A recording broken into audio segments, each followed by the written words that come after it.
Hello everyone, welcome to the Water Tech YouTube channel. Recently मैंने GATE clear किया है all India rank 3524 से। तो लिंक्डइन पे बहुत सारे मैसेज आ रहे थे जब मैंने पोस्ट करा उसके बाद कि गाइडेंस वगैरह के लिए कि प्रिपरेशन स्ट्रेटेजी क्या होना चाहिए, इसी ब्रांच से किया है मैंने। तो मैंने काफ़ी लोगों को वैसे तो मैसेज करा, लेकिन मैंने सोचा है कि यूट्यूब चैनल पे वीडियो भी बना देते हैं तो ज़्यादातर लोगों के पास, ज़्यादातर जो बच्चे हैं जो प्रिपरेशन स्टार्ट करना चाहते हैं उनके पास वीडियो पहुंच जाएगी। तो इसी में वैसे तो कहने के लिए 8 सब्जेक्ट है, लेकिन वो टोटल ऐसे सेमेस्टर वाइज देखा जाए तो 18-20 हो जाते हैं। तो सबसे पहले तो जो बेसिक सब्जेक्ट है उनसे स्टार्ट करना चाहिए। मान लो आप अगर 3rd ईयर या 2nd ईयर में स्टार्ट करना चाहते हो तो सबसे पहले तो नेटवर्क जो है मोस्ट बेसिक सब्जेक्ट है, नेटवर्क ईसी और इलेक्ट्रिकल का। तो सबसे पहले नेटवर्क से स्टार्ट करो और उसके बाद नेटवर्क और सिग्नल सिस्टम दोनों पैरेलल में पढ़ सकते हैं। बेसिक 14-15 दिन में लगभग ख़त्म हो जाता है अगर अच्छे से पढ़ते हो तो। एक सब्जेक्ट 15 दिन में ख़त्म हो जाएगा। तो अगर दोनों को पैरेलल में चलाओगे तो 1 महीना लग सकता है। उसके बाद नेटवर्क जो है मोस्ट ऑफ द सब्जेक्ट में काम आएगा। नेटवर्क सबसे मोस्ट बेसिक सब्जेक्ट है नेटवर्क, और इंटरेस्टिंग भी है। और सिग्नल सिस्टम जो है वो कंट्रोल सिस्टम में काम आएगा और कम्युनिकेशन में भी काम आएगा। तो ये दोनों सब्जेक्ट को सबसे पहले ख़त्म करो और साथ में मैथमेटिक्स भी कंटिन्यू कर लो, क्योंकि मैथमेटिक्स भी एक ऐसा सब्जेक्ट है जो हर सब्जेक्ट में लगभग काम आएगा। तो तुम्हारा सिग्नल सिस्टम, नेटवर्क और मैथमेटिक्स ये एक सबसे पहले फर्स्ट राउंड में ख़त्म हो जाना चाहिए। सेकंड राउंड जो है, सेकंड टारगेट, उसमें तुम डिजिटल चालू कर सकते हो, क्योंकि डिजिटल भी एक इजी सब्जेक्ट है और बेसिक्स मतलब इतना ज़्यादा कुछ दूसरे बेसिक के रिक्वायरमेंट नहीं है। तुम पढ़ोगे तो लॉजिकल थिंकिंग में रहे तो आराम से आ जाएगा, ये भी चालू कर सकते हो। उसके बाद तुम्हारा कंट्रोल सिस्टम चालू कर सकते हो, क्योंकि तुमने सिग्नल सिस्टम पढ़ लिया तो मोस्ट ऑफ द चीज़ जो पहला यूनिट वैसे तो कंट्रोल सिस्टम का सिग्नल एंड सिस्टम से। उसके बाद तुम कंट्रोल आराम से समझ में आने लग जाएगा, सिग्नल सिस्टम अगर पढ़ लिया रहेगा तो ये बेसिक सब्जेक्ट है इसी के, और इजी सब्जेक्ट भी है। अब इसके बाद जो सब्जेक्ट्स आते हैं वो थोड़े टफ माने जाते हैं। टफ सब्जेक्ट में आता है, सबसे टफ जो माना जाता है वो होता है ईएमटी। ईएमटी बहुत ज़्यादा इमेजिनेशन वगैरह करना पड़ता है, एंटीना वगैरह है इसमें, तो वो वैसे भी टफ माना जाता है।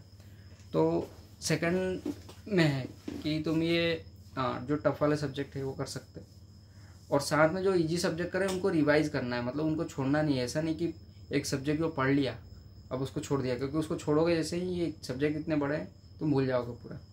साथ में रिवाइज भी करना है और आगे के सब्जेक्ट्स को पढ़ते भी जाना है।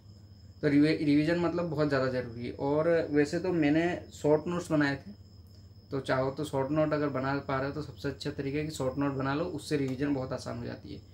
फॉर एग्जाम्पल, अगर मैं कंट्रोल सिस्टम पढ़ रहा हूँ तो कंट्रोल सिस्टम में मैंने फर्स्ट यूनिट को का सब्जेक्ट शॉर्ट नोट बना लिया। जैसे मैंने पहला यूनिट डाला कि signal, basics of signal and basic of systems, और उसके अंदर जो मेन पॉइंट्स है वो लिख लिए शॉर्ट में। ऐसा नहीं कि पूरा लिखना है, क्योंकि पूरा लिखोगे तो वो फिर बहुत बड़े नोट्स बन जाते हैं। फिर सेकंड में उसमें आता है ग्राफ थ्योरी वगैरह आ जाती है, रिडक्शन टेक्निक आ जाती है, बॉक्स रिडक्शन टेक्निक। तो सेकंड एक मतलब मैं क्या करता था, कॉपी का जो बीच का पेज होता है जिसमें मतलब 2 पेज जुड़े रहते हैं, वो वाला पेज निकाल के शुरू में ऊपर यूनिट का नाम लिख दिया और उसमें एक इसमें बना लिए शॉर्ट नोट। उसके बाद वापस एक दूसरा पेज निकाला बीच से, उस टाइप से। मैं 1 मिनट देखता हूँ, यहाँ पे अवेलेबल होगा तो दिखा भी दूंगा नोट्स किस टाइप से।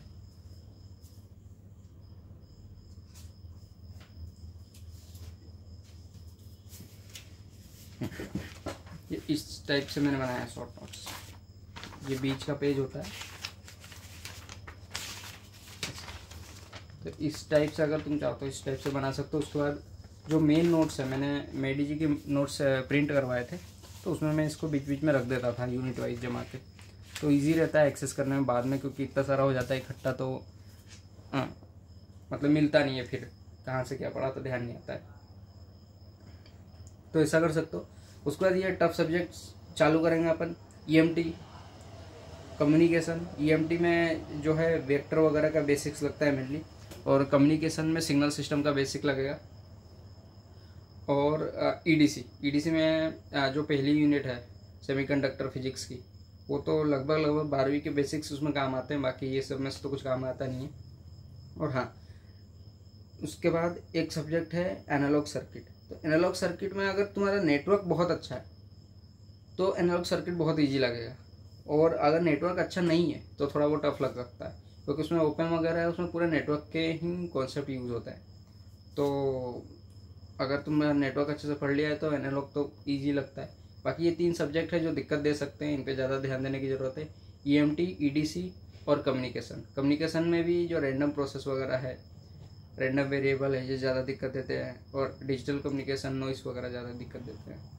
तो इस टाइप से मैंने तैयारी करी थी मेरी, और कोई भी स्टूडेंट चाहे तो कर सकता है इजीली, कोई दिक्कत नहीं है। बस उसको ऐसा है कि जो पढ़ रहा है उसको रिवीजन करो, क्योंकि बहुत सारे हो जाता है तो फिर वो याद नहीं रहता है। और अगर और भी कोई गाइडेंस वगैरह चाहिए तो आप कमेंट में लिख सकते हैं, तो फिर मैं और वीडियो बना दूंगा। और मैं एक और वीडियो बनाने वाला हूँ जिसमें कि जो यूट्यूब, क्योंकि मैंने पूरा यूट्यूब से पढ़ा है, कोचिंग वगैरह नहीं करी है, तो यूट्यूब पे कौन सा टीचर कौन सा सब्जेक्ट को बहुत सबसे अच्छे से पढ़ा रहा है, वो चीज़ का मैं वीडियो बनाने वाला हूँ। तो इसके बाद मैं वो वीडियो बनाऊँगा, तो वो भी मोस्टली आ जाएगी 1 वीक के अंदर में। तो थैंक यू फॉर वॉचिंग, और चैनल को सब्सक्राइब करो। Thank you.